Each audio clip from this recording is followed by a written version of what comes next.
Então, o Cantares de Salomão, como eu disse, ele representa esse amor de Deus para com a nação de Israel, o amor de Salomão para com a sua esposa, o amor de Cristo para com a sua igreja. Agora, é importante ver que esse Shizrai Shizrim, ou o Cântico dos Cânticos, ele é uma espécie de um musical, né? Onde ele tem ali as idas e vindas de um amor extraordinário, poderoso. Veja que a amada, ela é mostrada no livro, no princípio do livro, como alguém bastante feliz, bastante grata, e até por um amor que ela está recebendo do rei. Aliás, é estranho para ela, por se considerar alguém tão pequena, tão diminuta, ser alvo do amor de alguém tão importante como Salomão. Então a gente vê a Sulamita, num primeiro momento, como alguém que está feliz e nem acreditando que pôde ter sido alvo do interesse do rei, né? Isso foi assim com Israel, isso foi assim conosco como igreja, né? Que não merecíamos, ele simplesmente foi lá e nos achou. E assim, não tínhamos uma história de família real, de absolutamente nada, né? A nação de Israel foi tirada de dentro do Egito. É lindo quando a gente vê a expressão do cântico do Salmo de número 80, né? O texto diz: trouxestes uma vinha do Egito, lançaste fora as nações e a plantaste, fizeste com que ela enchesse, a terra enchesse dos seus ramos, e como os cedros de Deus se tornaram o seu caule. Então, a gente vê que Deus está chamando uma nação que nem merece estar ali, mas o amor de Deus foi tão grande por alguém que a trouxe. É mais ou menos esse o enredo da história de Betseba. Veja, ela está envergonhada, ela se sente menor. Ela disse: não olheis para o fato de eu ser morena. Aí ela explica o porquê que ela é morena. Ela diz: porque eu tive que cuidar da vinha dos meus irmãos. Ou seja, os meus irmãos me colocaram para ser guarda de vinha deles, mas a vinha que era minha, essa eu não guardei. Então, por isso a minha pele se tornou queimada, né? E não era uma pele real, não era uma pele das princesas da época, era uma pele queimada, machucada pelo sol. Mas ela foi alvo do amor do rei Salomão. Então ela se sente muito grata por isso, e até é impressionante o porquê que o rei quis amá-la daquela forma, né? A gente vê isso também com a gente, né?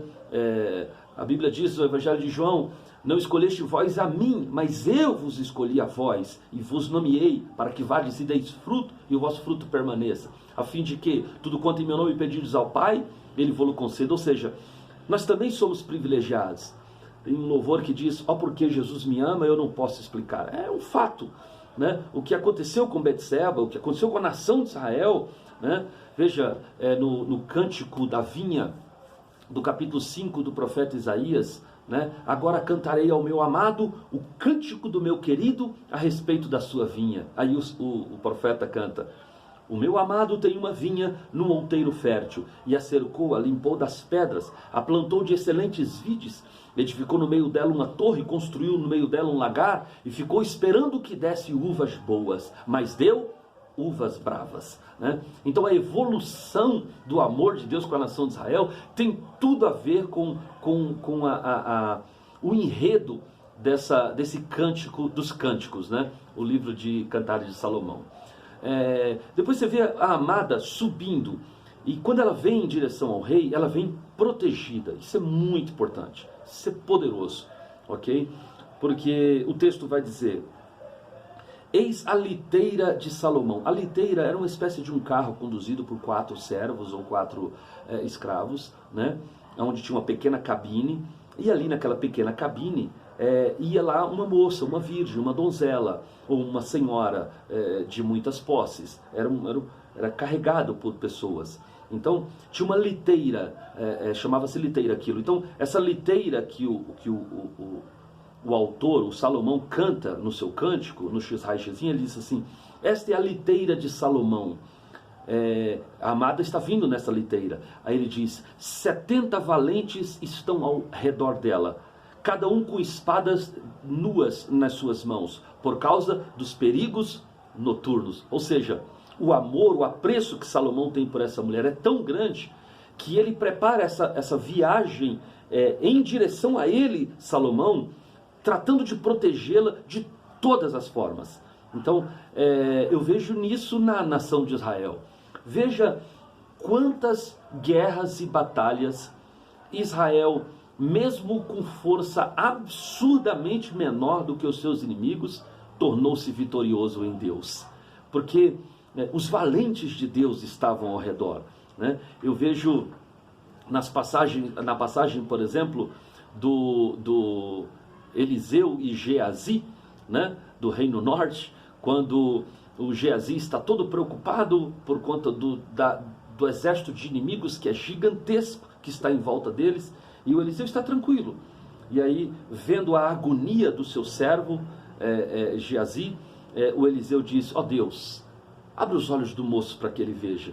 E de repente o Geazi olha e vê carros de fogo e cavalos de fogo, um exército poderoso de Deus cercando a nação de Israel. São os valentes de Deus. 70 valentes estão ao redor dela, diz o texto do Shizai-Shizim, do Cântico dos Cânticos.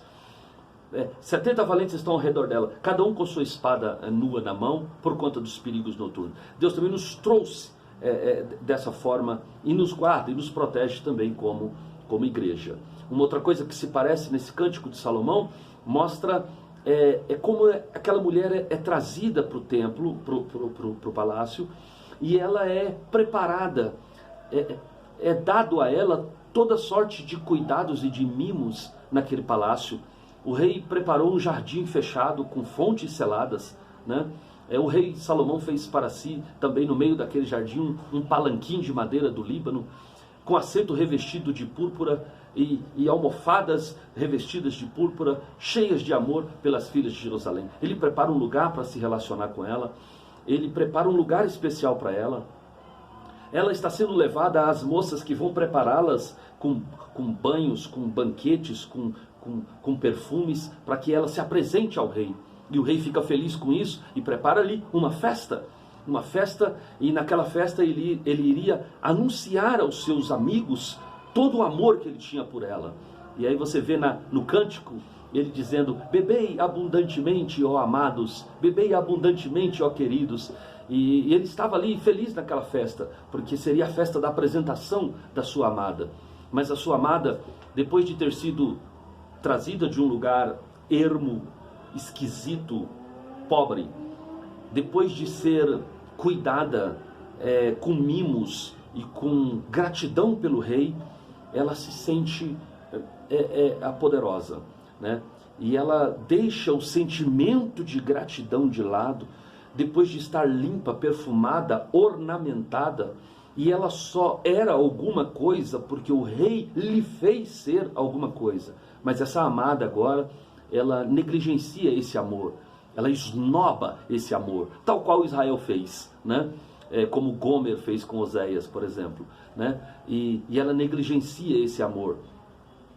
E ela foi embora da festa, deixou o rei sozinho, e talvez se fosse um de nós, não ligaríamos mais para essa mulher. Mas o rei Salomão representa Deus, né?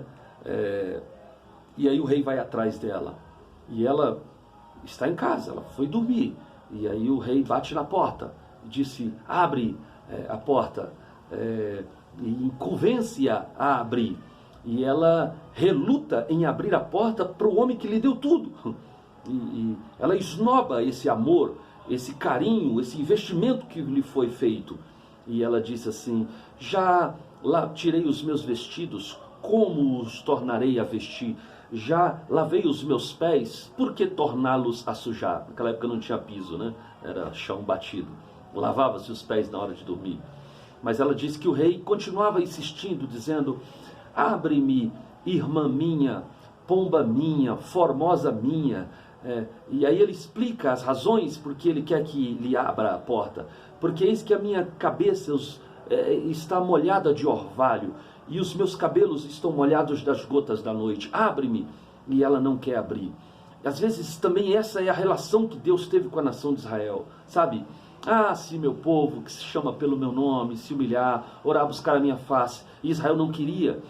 É isso que acontece também na nossa relação com Deus hoje, né? Quando Deus quer de todas as formas manifestar a sua bondade para com as nossas vidas, ver a nossa gratidão, e nós simplesmente negligenciamos o fato de ele ser o Deus das nossas vidas.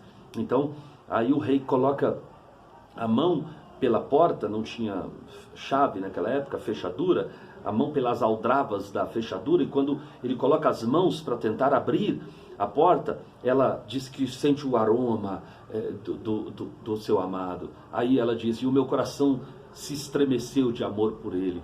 Aí ela levantou-se demoradamente, né? E aí ela abre a porta. E aí quando ela abre a porta, acontece um dos versículos mais tristes de Cantares de Salomão. Mas ele, o meu amado, tinha ido embora e não estava mais ali. E aí ela saiu como doida pela rua, gritando por ele. E é isso que às vezes acontece também com a nossa vida espiritual. Foi isso que aconteceu com a nação de Israel, né? Quando perdeu Deus, foi para o cativeiro, e aí começava a cantar e gritar, a dizer, junto aos rios da Babilônia, 137 salmos, nos assentávamos e chorávamos lembrando de Sião. Então aqueles que nos oprimiam diziam, cante-nos um cântico de Sião. Aí ela dizia, como eu cantarei ao Senhor nosso Deus um cântico em terra estranha. Então a dor por não ter valorizado, a dor por ter perdido um amor que nos era tão acessível, às vezes acontece isso com a gente também. E o enredo da história continua com aquela mulher, então, tendo a possibilidade de poder ir atrás dele pelas ruas da cidade, à noite. Ela diz que os guardas dos muros, mulher não podia andar na rua à noite, a confundiram como prostituta. Ela disse que eles bateram-me, feriram-me, tiraram o meu manto, né? Manto representa a glória. Ela perdeu tudo e ela começou a dizer para as filhas de Jerusalém, olha, se vocês encontrarem por aí o meu amado, diga a ele que estou enferma de amor, né? Então ela marca o encontro com o amado, ainda na narrativa do cântico, né? Antes que refresque o dia e caiam as sombras, volta, amado meu. E aí ele manda um recado para ela, ok, antes que refresque o dia e caiam as sombras, eu irei no monte da mirra, eu te encontrarei no outeiro do incenso, né? Tem várias nuances espirituais desse texto que são poderosas, né? A mirra fala da adoração, o incenso fala da oração. Se a gente quiser reencontrar Deus, é na adoração e na oração. E aí ela vai para o monte da mirra, para o outeiro do incenso, e lá ela encontra o amado. Ou seja, a iniciativa do encontro era dela. Volta, amado meu. Então, se a gente quiser que o Senhor volte a nos ser favorável, a gente é que precisa clamar a Ele, porque Ele ofereceu a princípio o amor dEle a nós, e nós negligenciamos. Então é muito poderoso, e termina, né, o texto mostrando o casamento de ambos, a felicidade, os novos brotos que estão nascendo daquele amor. Então isso representa a nossa reconciliação total com o Senhor e sendo beneficiário da sua misericórdia e da sua graça, ok? Deus abençoe a sua vida, e na próxima aula nós falaremos então sobre o último livro de Salomão, que é o livro de Eclesiastes, ok? É o livro do finalzinho da vida de Salomão. A gente se encontra na próxima aula. Deus abençoe a sua vida, em nome de Jesus.